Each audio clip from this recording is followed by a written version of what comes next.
Hello, gentlemen. It's been a while. Yes, sorry about that. I was busy working on the next chapter in my this journey for the Empress Club. But we're gonna have to do a book club, because as gentlemen, man, we have to always be improving ourselves. And the best way to do that is to find your duff in the library. Now, I have a list of books. This is just some of them. This is 13 books. Excuse me.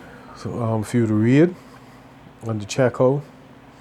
The first book is called The Art of Worldly Wisdom by a French monk.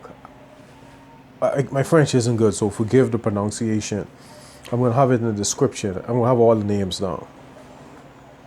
His name is Balthazar Gracion. I don't know. French speakers, help me out. Gentlemen, you must read that book. I've been reading that book for the last 20 years. I usually read it 4 times a year. Make it your business to read this book and know it inside out. Well, and by the way, some of these books, if not all of them, are going to be on something I call fireside chit chat, where I'll just read excerpts from the books to show you how good it is. And then you go and do the reading for yourself. Or, all right, yeah. Excerpts from the book that I love that made a difference in my life. And then you could see the reason why I put them on the list. And you go and read it for yourself and apply it to your life. Now, the second book, this is a life-changing book. It is called Psycho-Cybernetics by a gentleman named Maxwell Maltz. It's about how the study of cybernetics applies to human beings. That in itself made me borrow this book. That's an interesting story for this book. Well, I was helping my cousin with parking, and I found this book fell out. Cybernetics? What is this about? So I read the back, and I'm like, oh. I've got to read this. This was back in, 94. I'm still reading that book. 94 to now, that's a long time. I must have read the book about 50, 60 times. Anyway, of course, no book list for me is going to be complete without The Art of War by James Clavell. This is by Sun Tzu. But James Clavell's version, to me, is the best version. I think I have 3 or 4 versions of it from 4 different authors. So check that out, gentlemen. And also, according to legend, Sun Tzu's grandson or great-grandson or descendant had written a part 2 to the book. And his name is Sun Pin. And he wrote the book called The Art of War 2. Excuse me. Now, you cannot be a student of the poetry of war without the Book of 5 Rings. You've got to read that. For this year alone, I have read the Book of 5 Rings 3 times. Because I neglected reading it because I was reading so many other books. So I made it a point. I read it January, February, and March. I have 3 versions of that book. One is missing. I don't know how that went missing. Because that book was like $60, but I got it on sale for $15. Now to buy that now of Amazon, the version I had, that I cherish, is like $65. And I saw it once, it was $200. I'm like, till I go in the Bronx to the bookstore, the bookstores on the sidewalk to see if I can find that.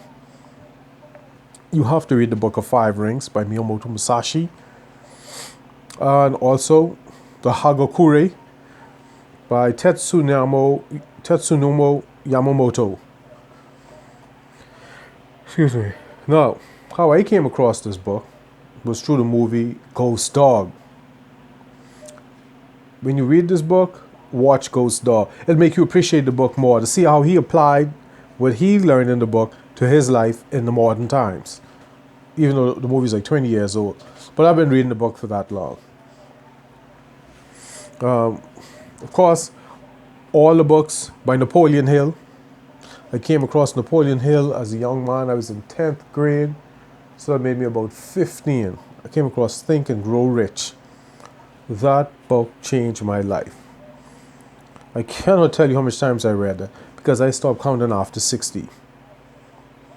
And there's also the 7th book, Think and Grow Rich with Peace of Mind. That I've read hundreds of times. Awesome book.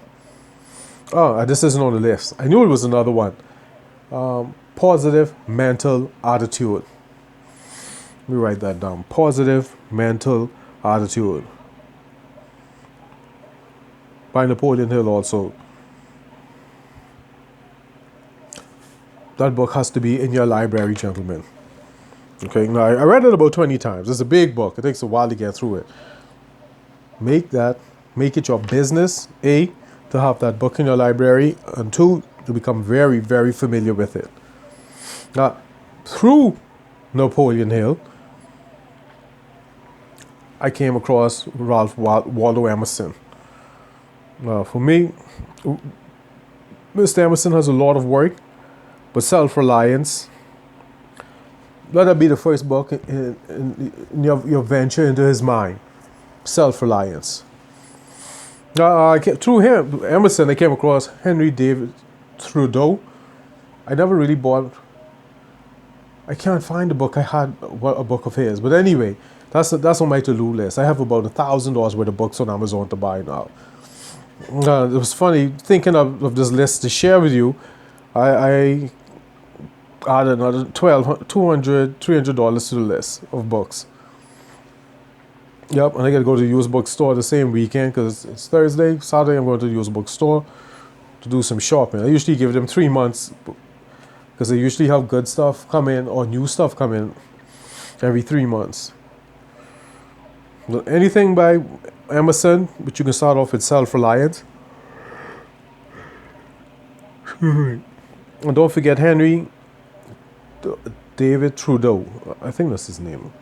I haven't read his work from 86, 87. This book, Systems Thinking. Now, there's a story behind this book, but let me give you the author's name. Their names are Ian McDermott, Joseph O'Connor. I came across this book in a movie I was watching where, anyway, a lawyer got himself in trouble and he needed money fast. And what he decided to do was hire some people who he used to represent that were thieves. And through reading this book, he was able to plan a perfect crime. You know, that got my attention. I was thanked my English teacher in high school for introducing me to perfect crimes. Thank you, Ma. That's my hobby, planning perfect crimes. At any rate, this book sings to my soul. Now, I didn't tell you to commit crimes. Just apply the same planning and thinking that goes into planning a perfect crime. Because that's what I did. I treat almost everything I'm interested in as a perfect crime. And I plan it, do my research, homework, preparation, as if it's a crime, even though I'm not committing a crime. Now, this next book has to do, the saying goes, a life unexamined is not worth living. I think it was Plato or Socrates who said it. I like to say Socrates, even though it's Socrates. I know it's Socrates. And these next 4 books, to me, are books that will help you understand yourself, because the month, day, and year that you're born has a powerful influence on who you are. I'm not saying to be fatalistic. You can't do this, you can't do that, or this and that happens because of when you're born. No. Just be aware. Remember, positive mental attitude, think and grow rich with peace of mind. The power of your mind is very powerful. The mind is very powerful. You can transcend anything fatal with the right attitude and the right mindset. Now, with that being said, let's move on to the next 5 books, but it's 4. Sun Signs by Linda Goldman. That's a serious book. Star Signs by Linda Goldman. This is still book 10. but it's two books because it's one author. Well, I thought of star signs came to mind after I did sun signs, so I just decided to make it one book. I mean, it's two books, but it counts. This is the 10th book on the list. Star sign is supposed to be the 11th, but it came to mind when I finished the book. The list of books. Anyway, star signs, that is on my to-do chit chat by the Fireside book. Fireside chit chat, but the books that meant a lot to me. Next book, Chinese Astrology by Suzanne White. This is an interesting story. I was doing a project for college, and I went to put one of the books I was using for my work and to borrow another one, but the book wasn't there. So I asked the librarian, did someone borrow this? So they said, no, it should be there. So we went looking for it. The book was on the other side of the library, the shelf, and that's when I came across Chinese Astrology. So I took Chinese Astrology down, got my book, finished it, took Chinese Astrology home, read it. My life was changed forever. Now, even though I was born on April 17th, yes, I had a birthday. Thank you very much. Being born in 1972, through Chinese Astrology, I learned that I was born in the year of the rat, and in particular, the water rat. And 80% of what was said in that applied to me. Because to me, Aries never applied to me. Now, I came across this in 1995. Now, I found in 2000 why Aries didn't apply to me. I'll get to that in the next two books. But anyway, the Chinese Astrology deals with the year in which you're born. And I learned a lot about myself as a rat through Chinese Astrology by Suzanne White. I understood myself better. So that in itself was worth the price of the ticket, or admission, as you say, because people say. Next book, this is serious business. Numerology and the Divine Triangle by Faith Javane, Javane. Numerology and the Divine Triangle by Faith Javane. This is serious business.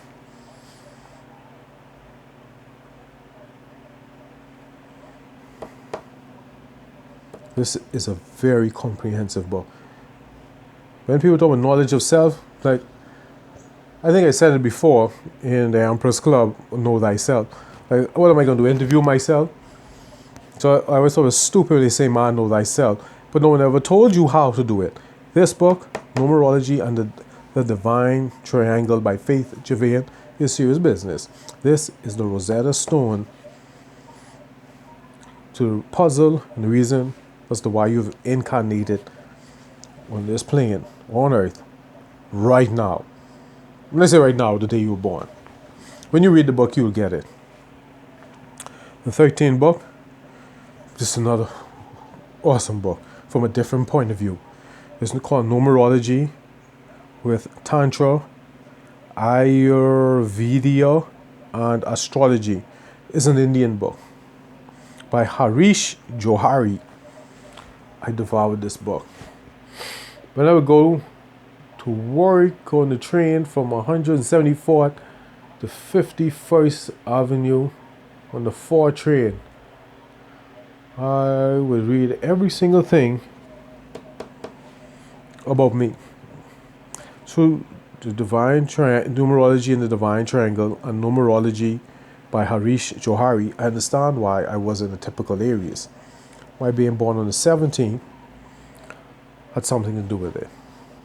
Being born on the 17th counteracted the nonsense of Aries. So I don't act like an Aries. You really got to push me to meet the fool. But anyway, this gave an Indian point of view of the reason why you were incarnated or born, whatever you want to call it. Well, anyway, gentlemen, I hope that helps. Don't worry, I'll be going over these in Fireside Chit Chat. This is just, excuse me, my library that I want to share. books that you should read. All right, thank you for your time, gentlemen. I really appreciate it. So humble servant, humble vassal, Professor J. Mark out. Thank you for your time.